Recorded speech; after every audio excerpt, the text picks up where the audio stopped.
Hola, bienvenidos a Revelando el Velo. En nuestro informe anterior hablamos de la adoración de la Madre de los Dioses en la Antigüedad clásica, la historia del culto, las zonas por donde se expandió y las generalidades de la religión pública. Pero nos quedó pendiente un punto muy interesante, los misterios esotéricos dentro de la religión pública, los llamados misterios de Atis y Cibeles. Ese es nuestro tema de hoy, dentro del cual nos vamos a enfocar principalmente en la historia mitológica que daba origen a los misterios y en los sacerdotes eunucos que manejaban el culto. Antes de comenzar, les recuerdo que para que comprendan mejor es recomendable que hayan visto el video anterior. Para quienes no lo hicieron, les dejo el enlace en la descripción. Los misterios dentro de la religión de la Madre de los Dioses fueron las formas secretas de adoración que conectaban con las raíces más antiguas del culto a la Madre, es decir, con las viejas formas de la religión de la Madre de los Dioses y el mito secreto que contaba la historia de ella y su consorte Atis. Y si bien estos conocimientos eran de carácter secreto, los mitólogos e historiadores han podido rescatar la historia principal del mito, reconstruyéndola en base a fragmentos de distintas fuentes y épocas. En el mejor de los casos, el mito es una historia algo confusa y bastante explícita. Esto se debe a varias cuestiones, principalmente a dos. Primero que nada, a que esta leyenda es remotamente antigua. Su origen nos lleva muy atrás en el tiempo, a una época bárbara y salvaje. Sin ir más lejos, tengamos en cuenta que ya era considerada muy antigua en la época de la Magna Mater romana. Y segundo, que como buen mito, era una historia alegórica. En ningún momento debe ser interpretada al pie de la letra, sino que está compuesta completamente por metáforas. Metáforas que a su vez eran imaginadas en base a los elementos que proporcionaba aquella realidad antigua que, como dijimos antes, era bárbara y salvaje.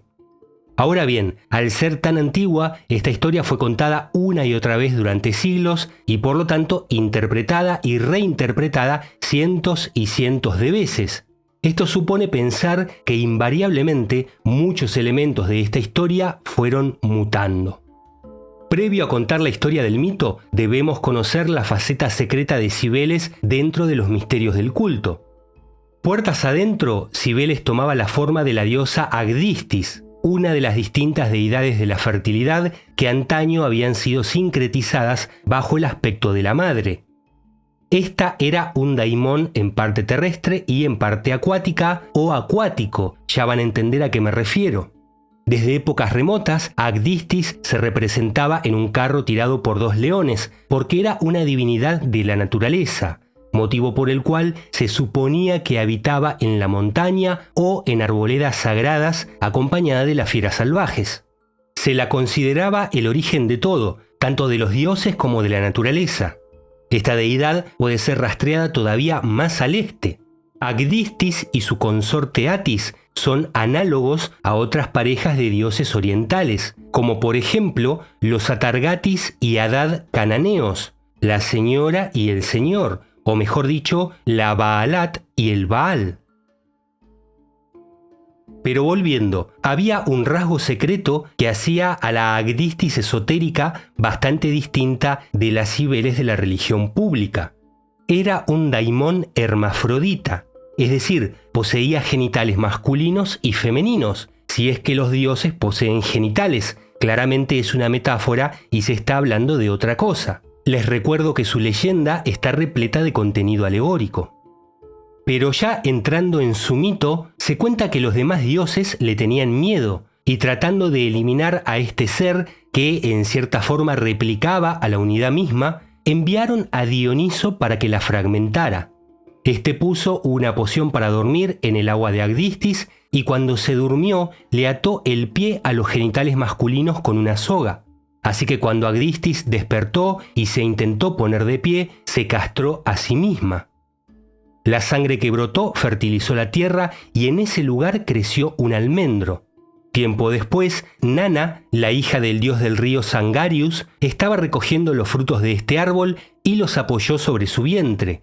Pero como eran frutos del árbol que había nacido de la sangre de una deidad de la fertilidad, las almendras desaparecieron y la fecundaron, quedando embarazada. Sería de este embarazo que nacería Atis, aunque después de dar a luz, Nana lo abandonó y fue recogido por humanos. De adulto, Atis se convirtió en el más hermoso de los pastores. Su belleza era tan extraordinaria que Agdistis misma, a pesar de que en cierta forma era su padre, se enamoró de él. Sin embargo, sus tutores humanos tenían la intención de que se convirtiera en el esposo de la hija del rey de Pesinunte. No sé si recuerdan esta ciudad del informe anterior, el más famoso centro de culto en Galacia, Anatolia. Pero en medio de la boda apareció Agdistis y todos los presentes enloquecieron instantáneamente, lo que provocó que tanto Atis como el rey de Pesinunte se castraran y murieran. Sin embargo, Agdistis Cibeles luego se arrepintió de su acto y lo resucitó, llevándolo para siempre con ella. En otras versiones se dice que Atis engañó a Cibeles con la ninfa Sagarítide y luego arrepentido se emasculó para no caer más en la tentación. Pero esta versión la encontramos solo en menciones romanas tardías, por lo que suponemos que fue una versión popular o exotérica del mito. Por todo esto, se decía que la emasculación de los sacerdotes de la Magna Mater, los Galis, se debía al mito de Atis. Los más fanáticos intentaban demostrar su compromiso con la madre imitando la pasión de su consorte legendario. Es decir, con el tiempo, el mito comenzó a interpretarse literalmente y los elementos místicos y metafísicos se fueron diluyendo en la fe del autoflagelo para limpiar los pecados. Otra explicación de la existencia de este ritual es que era una manera de manifestar el éxtasis que experimentaban los devotos. Los que abogaban por esta teoría dicen que ellos mismos no estarían siguiendo directamente el ejemplo de Atis o tratando de convertirse en Atis, porque en el mito la autocastración de Atis conduce a su muerte, y ese no era el objetivo del Gali. Aunque no hay que ser médico para suponer que gran parte de los que se castraron a sí mismos debieron haber muerto casi inmediatamente como resultado. Otros teorizan que la motivación de Atis es la que parece proporcionar la clave, diciendo que Atis es impulsado por el deseo de pertenecer exclusivamente a Cibeles, pertenecer en un sentido sexual. Esto hace que su acción sea diferente a la de los ascetas, que intentaban escapar de los impulsos sexuales. Pero en la práctica es posible que este comportamiento haya sido estimulado por la experiencia de participar en ritos extáticos durante las celebraciones en honor a la Magna Mater, lo que enfatiza el poderoso efecto que debía causar participar en aquellos festivales y sobre todo en las fiestas para la élite del culto. Algunos sacerdotes de Cibeles se veían poseídos por una situación de delirio y desenfreno que terminaba con la emasculación. Y acá hay algo muy importante. Esta era una práctica que el derecho romano castigaba. Aunque por supuesto, la emasculación se reconoce como un comportamiento marginal y no como algo que atraería a la mayoría de las personas a que se unieran al festival. Era algo reservado solo para un pequeño grupo muy comprometido con el culto. La autocastración fue una característica minoritaria dentro de los misterios de Atis y Cibeles, ya que no hay evidencia clara de que todos los sacerdotes de la Gran Madre fueran eunucos, más sí los de alto rango. Las referencias sitúan estas prácticas en Roma, Galacia y alguna que otra vez en Frigia, aunque podría ser por la relación de esta región con el culto, ya que estas referencias son romanas y no frigias. Siempre recordando que los romanos no podían ni ver a estos sacerdotes eunucos, por lo que casi toda mención romana a ellos siempre es negativa. Los primeros Galis llegaron a Roma cuando el Senado adoptó oficialmente a Cibeles como una diosa estatal en el 203 a.C., pero durante 200 años, hasta el siglo I, los ciudadanos romanos tenían prohibido hacerse Galis. En primera instancia era visto como un culto para los inmigrantes orientales del imperio, pero al ser legalizado, en las grandes ciudades se designaron archigalis oficiales para administrar el culto a la diosa y hasta los gobernantes aparecían en las listas oficiales encabezando la jerarquía. En lo que respecta al mundo griego en el período clásico, los sacerdotes eunucos tampoco formaron un papel formal en el culto a la madre, a pesar de que se imitaban las tradiciones de Anatolia, como por ejemplo los coribantes, que también eran iniciados en los misterios esotéricos de Atis y Cibeles. Lo que se sabe de los sacerdotes en la Anatolia griega y en el mundo griego en general es que se destacaron por utilizar una vestimenta muy especial, por colgarse imágenes de la diosa y por ser músicos, pero no hay menciones de eunucos. En la literatura griega más antigua hay referencias a los sacerdotes errantes de la madre de los dioses, conocidos como Metragirtai o Mitragirtis, que quiere decir algo así como recolector de la madre, ya que pedían limosnas para el culto.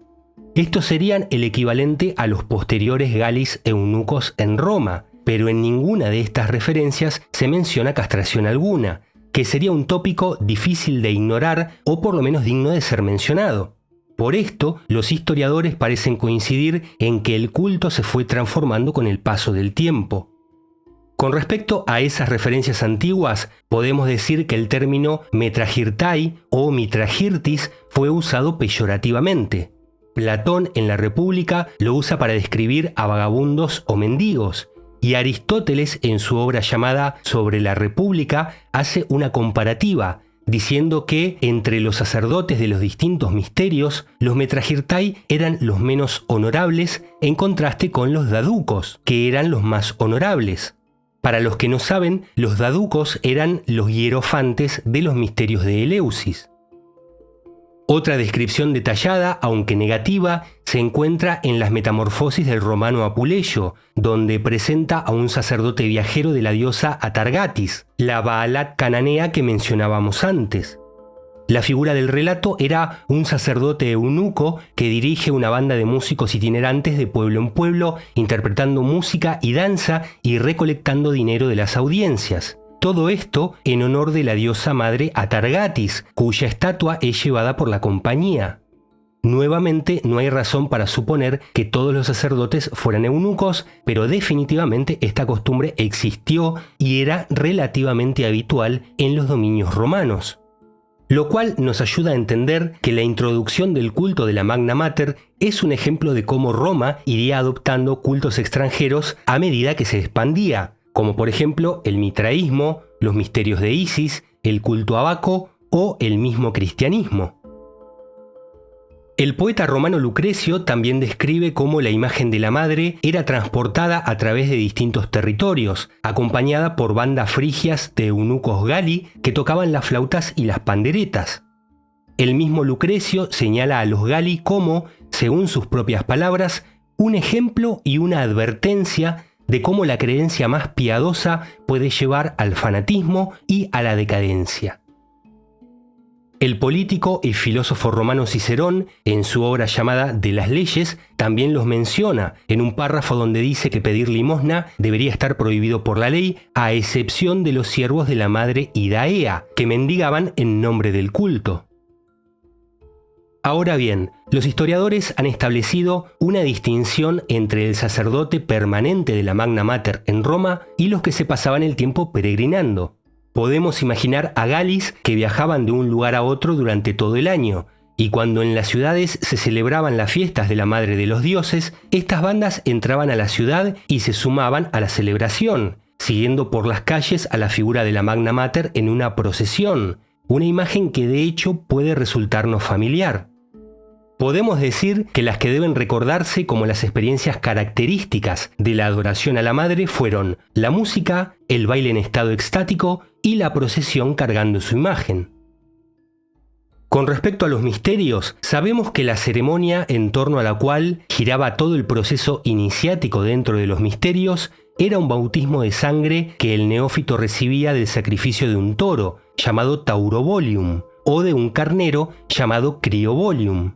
En el ritual frigio original, tanto el toro como el carnero eran degollados y se decía que el bautismo de sangre recibido curaba todas las enfermedades e incluso resucitaba, aunque posiblemente esto tuviera un significado secreto no tan literal.